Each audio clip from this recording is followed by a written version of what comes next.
The third week of November. In the long gallery at Harrowbeck Court, Clara Whitfield stood with her hands folded and listened to two men decide what she was worth. They did not lower their voices. That was the part she would remember afterward, when the candles had burned down and the fire had gone gray in the grate. They did not trouble to lower their voices, because it did not occur to either of them that a ward of 23 years had ears in the same way that a lady did. 4,000.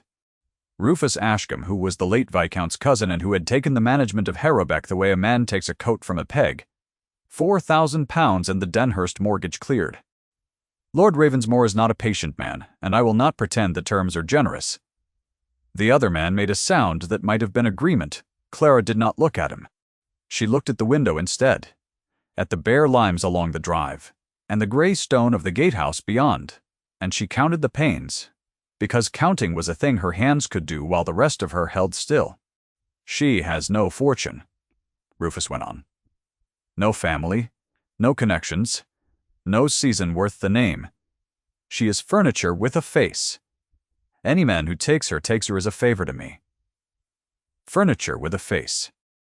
The words went into her the way cold water goes into a shoe, slowly, and then all at once, and then permanently. She did not move. Her right hand found the edge of the window seat and rested there, and she permitted it to rest there, because a hand on a window seat is not a confession of anything. Behind her, the second man had not spoken. He had been standing at the far end of the gallery for the whole of the conversation, near the portrait of the third Viscount that nobody dusted, and he had not spoken once. Clara turned her head half an inch, which was as much as propriety allowed her, and found that he was looking at her. Not at Rufus. At her he was tall and dressed in dark blue, and his face gave away nothing at all. She had been told his name at the door, and had let it slide off her the way names did now. What she noticed, and what she could not, afterwards stop noticing, was that his left hand had closed around the head of his walking stick hard enough to whiten the knuckles, and that he had noticed her noticing, and that he had deliberately opened it again. "Lord Ravensmore," Rufus said, half turning, "you have not said whether the terms suit." "They do not," the man said, his voice low. "I will pay 6. Clara's breath stopped in her throat. Rufus laughed. It was the laugh of a man who has been handed more than he asked for, and cannot understand why. 6, he repeated. 6,000. My lord, you astonish me. That is not difficult. If you have ever sat in a room and understood that your life was being sold across a table, you were not invited to sit at. Stay with this story. She did not see what he was doing yet. You might. The papers were drawn up in the morning room the following Tuesday, and Clara was called down to be present at them, which is not at all the same as being consulted. She had lived at Harrowbeck Court since she was 11 years old, when the fever took her mother in a rented house in Bath, and the old Viscount, who had been her father's friend at school, sent a carriage for her without being asked. He had been a shambling, kind, absent-minded man who called her child, and forgot her name, and remembered always to ask what she was reading. He had taught her the accounts, because he could not keep them himself, and would not admit it to his steward. For 9 years she had kept the household books of Harrowbeck in a hand small enough to fit the margins, and had told no one because it was not a thing a girl was supposed to do, and because the doing of it was the only thing in the house that belonged to her. He had died in April. The entail went sideways, as entails do, to a nephew serving in Lisbon who had never seen the place. Rufus, who was the nephew's cousin and the nearest body with a claim to the management, had arrived in May with 3 trunks and a plan. The plan did not include her. "Sign here," Rufus said, and turned the page with 2 fingers and did not look up. She read it first. He had not expected that, and she watched his jaw tighten while she did it, and she took her time. It was a settlement of guardianship. It transferred her person, her care, and the disposition of her marriage to Alaric Lord Ravensmore, in consideration of £6,000, and it was, so far as she could tell, from 9 years of reading documents nobody thought she read, perfectly legal.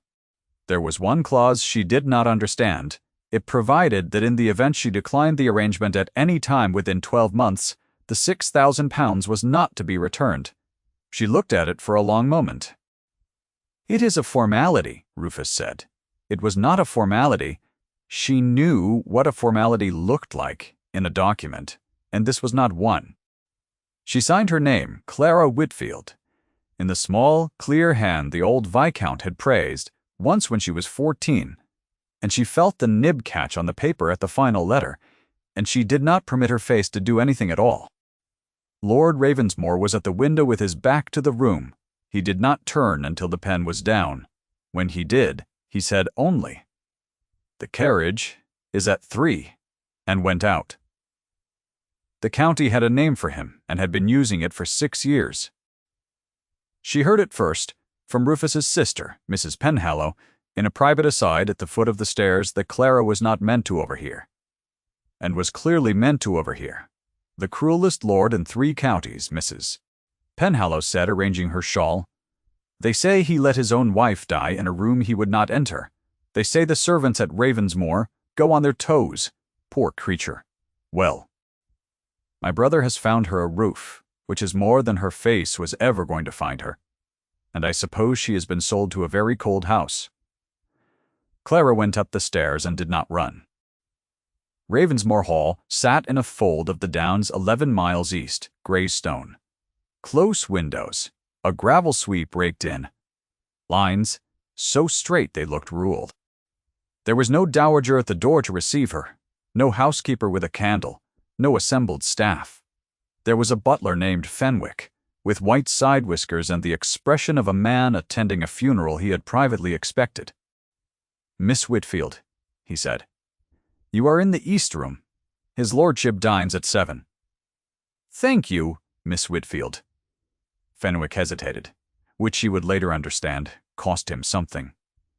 "The West Corridor is not used." The East Room had been aired. That was the first thing she noticed, standing in the doorway with her trunk behind her and her bonnet still on. The fire had been lit some hours before, not minutes, and the sheets had been turned down, and the warming pan had been and gone, and somebody had put a jug of water on the washstand and a candle beside it, and had trimmed the candle. 9 years at Harrowbeck had taught her exactly what a room looks like when it has been prepared for a person, and what it looks like when it has been prepared for a duty. This room had been prepared for a person, and she stood in the doorway for some time and could not make the fact fit anything.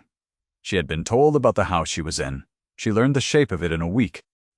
She learned that the fires were laid before dawn by a girl of 16 named Bess, who curtsied at doorways and would not meet her eye, and that Bess's hands were cracked at the knuckles from the coal and the cold water, and that she hid them in her apron whenever anybody looked at her, which Clara understood entirely, and never once remarked upon. She learned that Fenwick counted the plate on Fridays, aloud, alone in the pantry, and that his voice went unsteady at the soup tureens, and steadied again by the fish knives, and she never learned why, and never asked.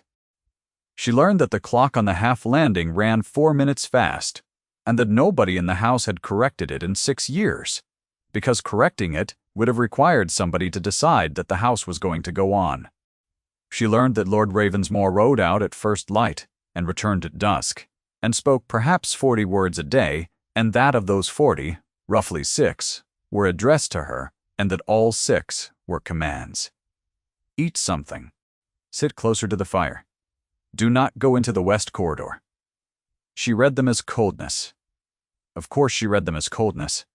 She had been told what he was before she arrived, and she had been sold to him for a sum, and a woman who has been priced does not permit herself the luxury of thinking a man means well by her. She sat closer to the fire because she was cold. She ate something because she was hungry. She did not go into the West Corridor. Her body, which had not consulted her, began keeping track of where he was in her room. She discovered this on the 9th evening, in the library, when she had gone in, believing him out, and found him at the far end, with a ledger open in front of him, and the candles unlit around him, working by the fire alone, like a man who did not think he deserved a candle. She had known he was there before. She saw him. She had known it in the skin of her arms. "Miss Whitfield, my lord." "I beg your pardon. I thought you were riding." "I was." She should have gone. She did not go. The library at Ravensmore was 2 stories of shelving and a gallery running round it on iron brackets, and it smelled of leather and coal ash and rain in the chimney, and it was the first room in 11 miles that had made her want to stay in it. He was looking at the ledger the way a man looks at a language he has decided to be defeated by the Michaelmas rents. He said, not to her particularly, "Fenwick tells me they are short. My steward tells me they are not. One of them is mistaken, and I have not the temper to find out which." Clara looked at the page from 6 feet away, and saw it at once. She saw it the way you see a wrong note in a phrase. You know she should have said nothing. 9 years of saying nothing had made saying nothing easy. "The Denhurst tenancy is entered twice," she said. He went very still. "Under 2 spellings," she went on, because she had started, and because the thing was simply true, and lying about a true thing had never been within her. Denhurst and Deneenhurst, in the same column. 1 in June, 1 in September. Your steward is counting the June entry against the Michaelmas quarter. Your butler is not. Neither of them is mistaken. The book is. The fire moved. He did not. "Come here," he said. She came. He turned the ledger toward her, and she put her finger on the line, and he looked at where her finger was, and then at her hand, and then at her face. And something went across his own that she could not read, and would spend a fortnight trying to. "Who taught you to read a book of accounts?" "The late Viscount of Harrowbeck," she said. "He could not keep them, and would not say so. I kept them for 9 years. "Nobody knew! Nobody knew!" he repeated. "It was not a thing I was meant to do." He closed the ledger. He said, his voice level, "You will do them here. Fenwick will bring you the quarter books tomorrow." She stood in the middle of the library with her heart going in her throat, like something trapped, and understood that she had been given the only thing she had ever wanted, and could not tell whether it was a gift or a use. "Is that a command, my lord?" "Yes," he said. She did the books. She did them at a small table by the library fire. In the mornings while the rain came sideways across the downs, and the gallery above her creaked in the wind like a ship working. Fenwick brought the quarter books himself on the first day, 4 of them, in a stack he carried with both hands, and set them down and did not go. "Miss Whitfield," he straightened the top one 1/4 of an inch, which did not need doing. "The June entries are Mr. Sandbach's hand. The September are mine. His lordship does not know that I have been keeping them since Michaelmas, and I would take it as a kindness if the ledger did not tell him." "Why have you been keeping them?" "Because Mr. Sandbach is 71 years old," Fenwick said, "and has been 30 years at Ravensmore, and cannot see the ruled lines any longer, and would rather be turned off than say so." Clara looked at the stack for a moment. She thought of a shambling kind man in a cold study in Bath who could not keep his own accounts, and would not admit it to his steward, and who had sent a carriage for an orphan without being asked. "Then I shall want Mr. Dist." "Sandbach's June entry is copied fair," she said, "in his own hand from my draft, and he may take a fortnight over it, and complain about my figures the whole while. And the ledger will not tell his lordship anything at all, because the ledger is a book of rents, and has no opinions." Fenwick's side whiskers moved. It took her a moment to identify it as a smile, because it was the first one she had seen in the house, and she had not been looking for one. Bess brought her tea. She had not asked for. She brought it at 10:30 on the first morning, set it down at the very edge of the table as though the table were hot, and fled. On the 4th morning, she set it down properly and said, "It's the good leaves, miss," and fled. In the 2nd week she stopped curtsying at the doorway, and stayed while Clara drank it, and stood with her raw hands folded into her apron, looking at the columns of small, clear figures with an expression Clara recognized from the inside. "Can you read, Bess?" "Some, miss. Not numbers. Numbers go about on me. They go about on everybody. That is why we rule the lines." Clara turned the book. "This is what the whole house eats in a quarter. Sit down. It will take 4 minutes, and then you will never be frightened of a column again." It took rather more than 4 minutes. It took most of December, in fact, at 10:30 in the morning, and nobody had instructed her to do it, and there was no advantage in it to her of any kind whatsoever, and she did it because a girl with cracked knuckles had looked at a page the way Clara had once looked at a page. She did not know that the library gallery on its iron brackets ran round 2 stories and could be reached from the upper corridor.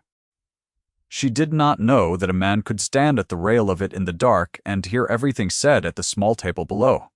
There was a piano in the yellow drawing room with the lid down and the dust of 6 years on the lid.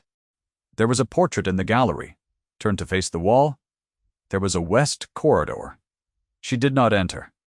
And there was, every evening at 7, a dining table seating 20, at which 2 people sat at opposite ends, and did not speak until the 4th week when he said down the length of it, "You have not asked me about the west corridor." "No, my lord." "Why not?" Clara set down her glass. "Because you asked me not to. And because I have been in a house where everybody knew everything about me, and nobody asked me anything." I did not care for it. He did not answer. He looked at her for the length of time it takes a candle to gutter and recover.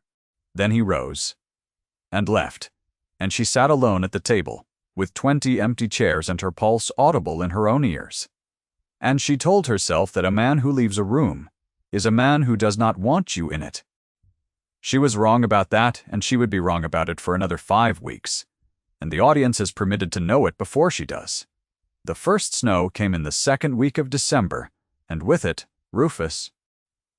He came in a hired chaise with his sister, and a great deal of talk about the family feeling, and he sat in Lord Ravensmore's drawing room, drinking Lord Ravensmore's claret, and explaining to Lord Ravensmore how fortunate Miss Whitfield had been in her connections.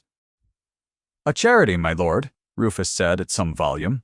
"I say it plainly. Harrowbeck fed her 9 years and got nothing back. The girl is furniture, with a face, and I have said so to her own hearing. And she will not contradict me. Will you, Clara?" The room went very quiet.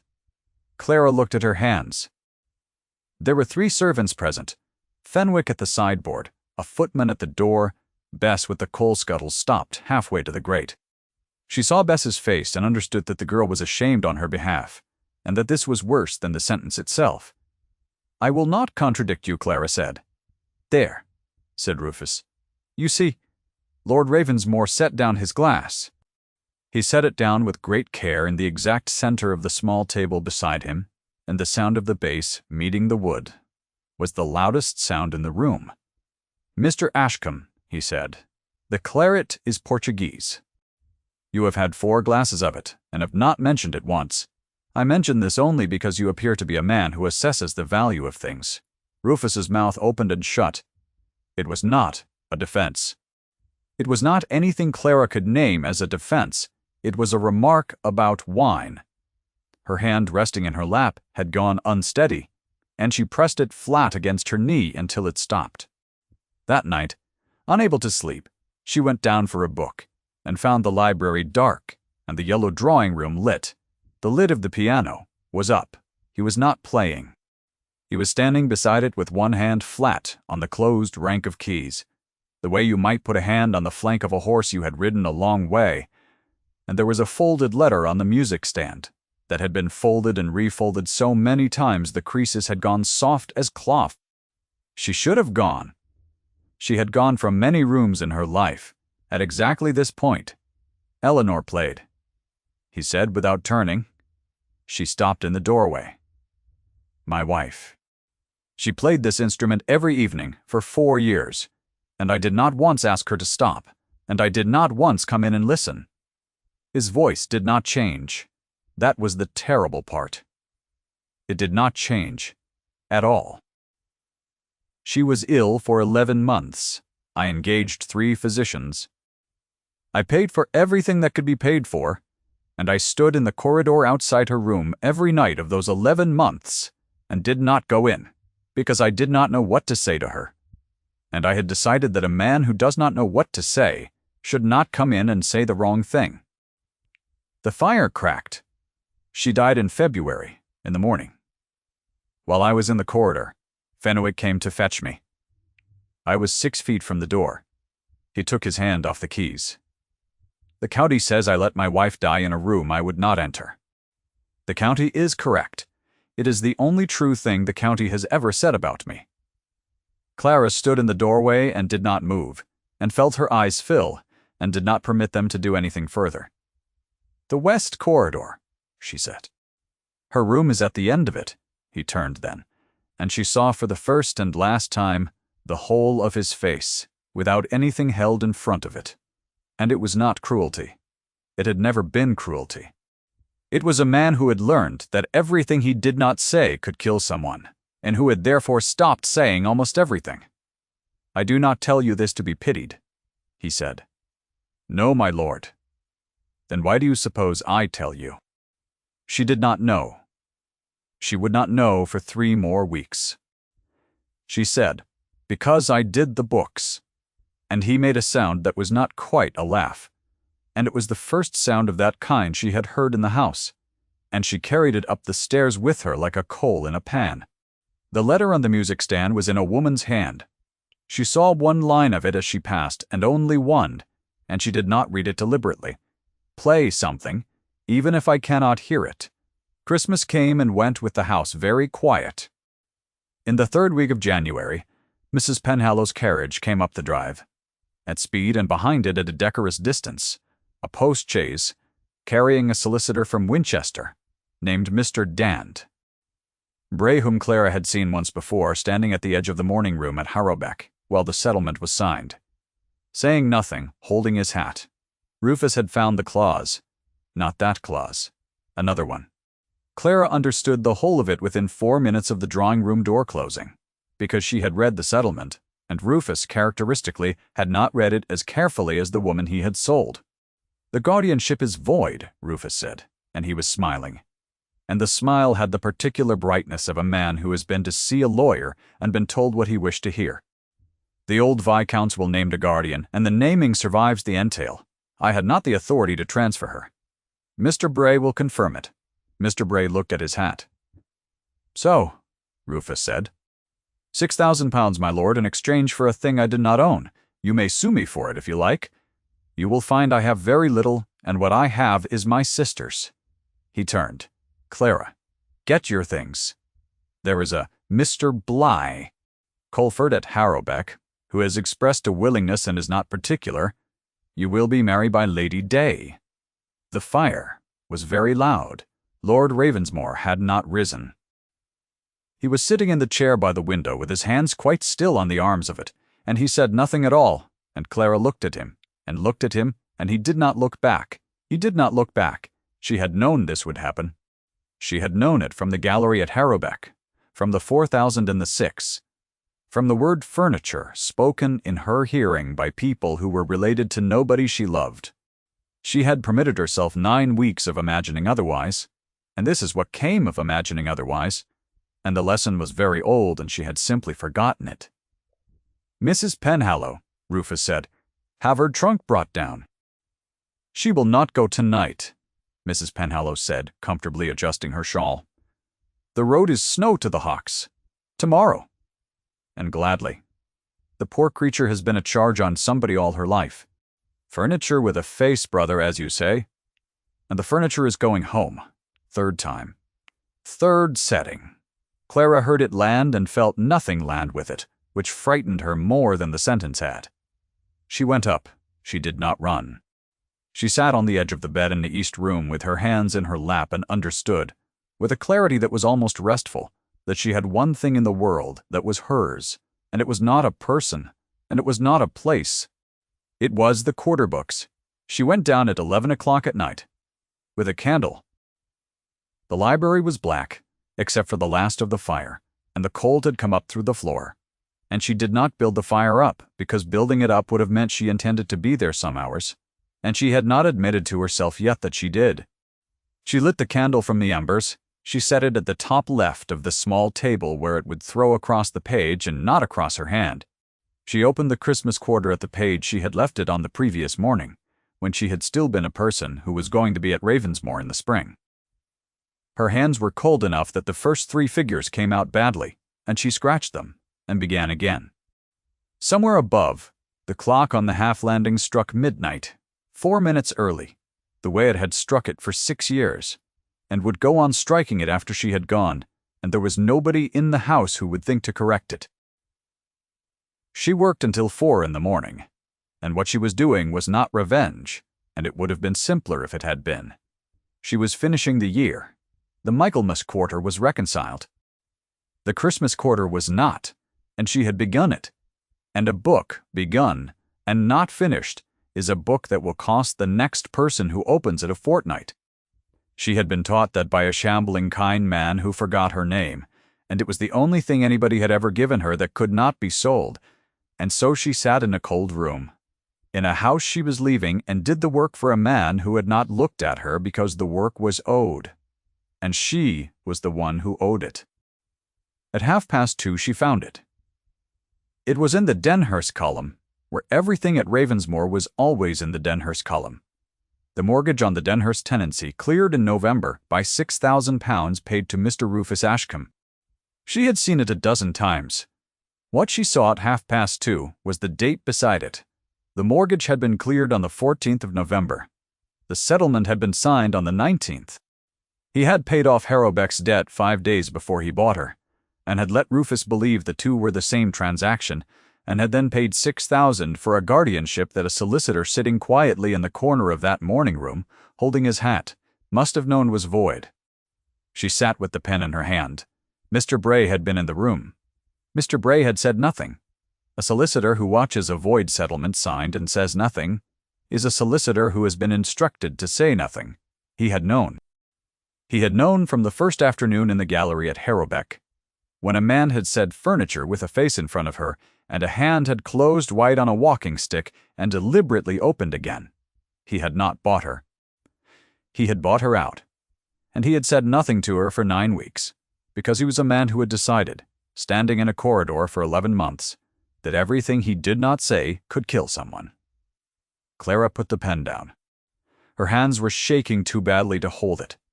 The morning was clear and very cold, and the drawing-room at Ravensmore was full at 10 o'clock, because Mrs. Penhallow had wanted witnesses to a triumph, and had sent notes to 3 houses.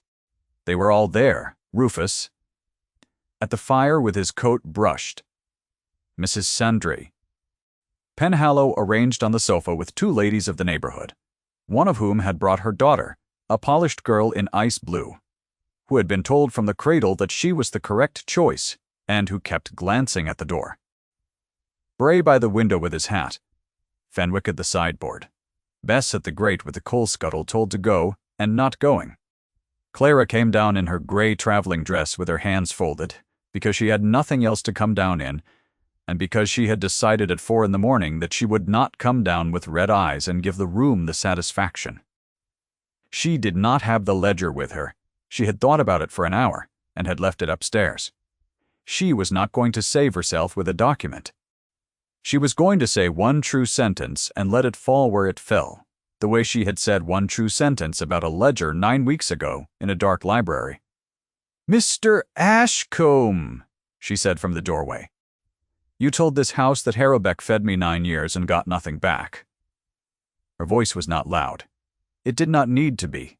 The room had gone entirely silent for the pleasure of watching her be removed from it. "I kept the household books of Harrowbeck Court from my 14th year to my 23rd, every quarter, every rent, every wage, every repair to every roof. You have slept under since May. You have been reading my hand for 9 months, and calling it your steward's."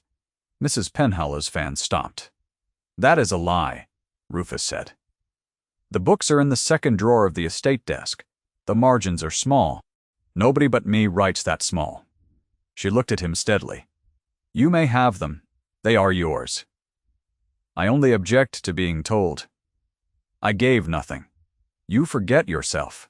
"No," Clara said, "I remember myself." "It is a different thing, and it has taken me 9 weeks." And into that silence from the far end of the room, Lord Ravensmore crossed the floor. He crossed it in 5 strides. The polished girl in ice blue stepped back without deciding to. Mrs. Penhallow's fan came down to her lap. He went past Rufus without appearing to notice that Rufus was in the world at all, and he stopped in front of Clara, and he was near enough that she could see that he had not slept either. He held out his hand. "Not to take hers." "Open," offered Clara, he said, her given name in his voice, for the first time in 11 miles and 9 weeks and her whole life. "Bray," he said without turning his head. "Tell them, Mr. Price." "Wes." Bray cleared his throat and addressed his hat. "The settlement of the 19th of November was void at execution. I so advised his lordship on the 16th. His lordship instructed me to proceed regardless, and to remain silent. The £6,000 was paid in the certain knowledge that nothing was conveyed by it." "You bought nothing," Rufus said. His voice had gone up. "You bought nothing. You paid £6,000 for nothing. You are a fool, my lord. You are the greatest fool in 3 counties, and I will say it in every house that will have me." "I bought the road out of your house," Lord Ravensmore said. 9 words. He did not say another. Nobody in the room spoke. The fire moved. Bess, at the grate, put the coal scuttle down on the hearth with both hands, very quietly, as if the sound might break something. Rufus's mouth worked. He looked at his sister, Mrs. Bohr. Penhallow was looking at the carpet, and her hand had come up to her throat, and what was on her face was not anger. It was the specific shame of a person who has just heard, in front of witnesses, the sentence she has been repeating for 9 weeks, and has heard what it sounds like. "Furniture," she said, to no one. "I said furniture."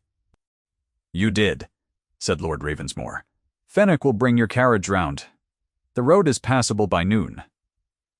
That was all. He did not raise his voice.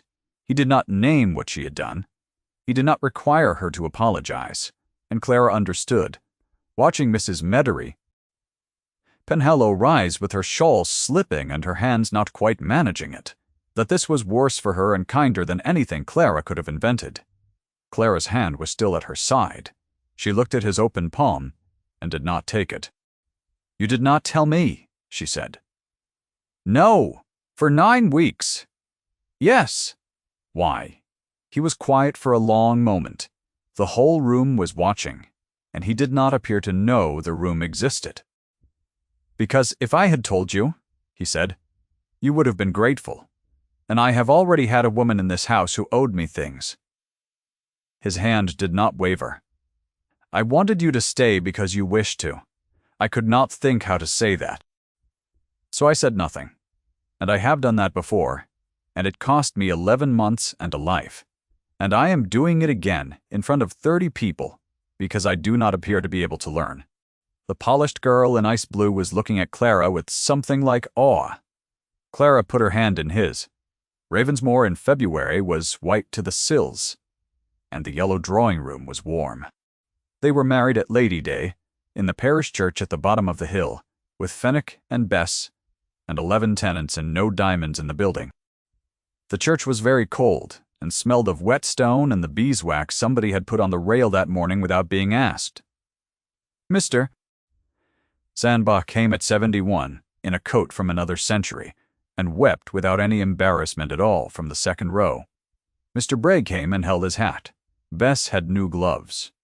Clara had bought them in Winchester and had said nothing about the knuckles, and Bess had said nothing either, and the two of them had understood each other perfectly on the subject and had never once discussed it. The polished girl in ice blue sent a note. It said that she had been brought up to believe that the correct thing and the true thing were the same thing, and that she had watched them come apart in a drawing-room in January and had not stopped thinking about it since, and that she wished Miss Whitfield every happiness and meant it, which she was aware was not what such notes usually meant. Clara kept it. Rufus went to Bristol, and then, it was understood, to somewhere further, and nobody at Ravensmore said his name.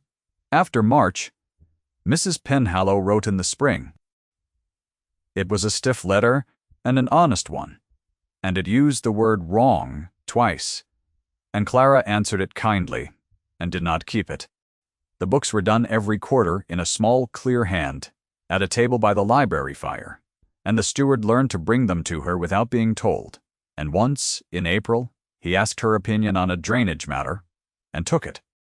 The portrait in the gallery was turned around in March. Eleanor Ravensmore had a narrow face, and a mouth that looked as though it had been caught in the middle of saying something, and Clara stood in front of it for a long while on the day it was hung, and afterward the room she had never entered was opened and aired, and the curtains taken down, and washed. It was not made into anything. It was simply a room, with the light in it. On an evening at the end of that first spring, with the fire going and the last of the snow gone off the downs and the windows open on wet green air, Clara went into the yellow drawing-room and found the lid of the piano up and the folded letter gone from the music stand. He was sitting on the bench with his hands on his knees, looking at the keys the way a man looks at water he has decided to go into. "I do not play," he said. "No, she did." "Yes," Clara said. She sat down beside him on the bench, close enough that her sleeve was against his, and she put her hands on the keys, and she played the first 8 bars of something small and old that her mother had taught her in a rented house in Bath before the fever, and then she stopped, because that was as much as she remembered. He did not ask her to go on. He put his hand over hers on the keys, and left it there. And the room was warm, and outside the window the light was going long and gold across the wet grass, and somewhere below them Bess was laughing at something Fenwick had said. The letter was in the drawer of the piano stool now, folded soft as cloth, where it could be found and was not looked at. "Play something, even if I cannot hear it." She had.